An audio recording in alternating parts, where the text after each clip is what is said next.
Welcome back to SEO tips from a toddler's bedroom. Now, in the last episode, we were talking about duplicate content, and one of the ways in which you can deal with it is canonicalization. So I thought I should go into a bit more detail about that. So canonicalization, as I say, is a way for you to get past duplicate content issues by specifying to Google which is your preferred version of a URL and which version they should index. So the example we were talking about last time is if you've got two matching URLs, but one has a trailing slash at the end and the other one does not have a trailing slash at the end, Google will see that as two completely separate pages. But obviously, the content's going to be exactly the same.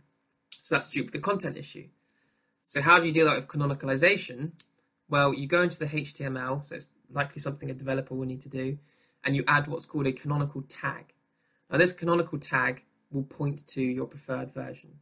So say if you wanted to only index the trailing slash version, you would go into the HTML of both those URLs, both those pages, and you would add a canonical tag which specifies and points to the trailing slash version. And vice versa, if you want to only index the non-trailing slash version, you go into both pages and you point a canonical tag towards the non-trailing slash version. That way you're telling Google exactly which version to index. So while it may crawl both of those pages, both of those URLs, it will only index one. So you will not be penalized for having duplicate content because you've taken the right steps and the right measures to ensure that it's been done in the correct way. Now, there is a way to check whether you've got canonicalization on the page. Again, I use Screaming Frog to crawl a site as a whole, but you can do this just by viewing the source of the code. So what you're going to want to do is navigate to the page which you want to check the canonical tag of, and right-click and go down to View Page Source. Once you're in the page source, you hit Control F and type in canonical. This should then hopefully take you to the location of your canonical tag, and you can see which URL it is pointing to. So if it's the trailing slash version you wanted, then in this case we've got it. We can see it's set up correctly.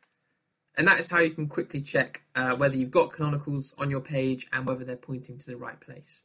There are free tools you can use online as well. Just Google Canonical Checker and there'll be some tools there, or get in touch and we can always have a look for you. So that concludes today's video. Hope it was helpful. See you again. As a way to tell the search engines what a preferred version of your URL is. So give me 1 second. There you go. So, organization, and you can right click and go down to View Page Source. Hello, what's up?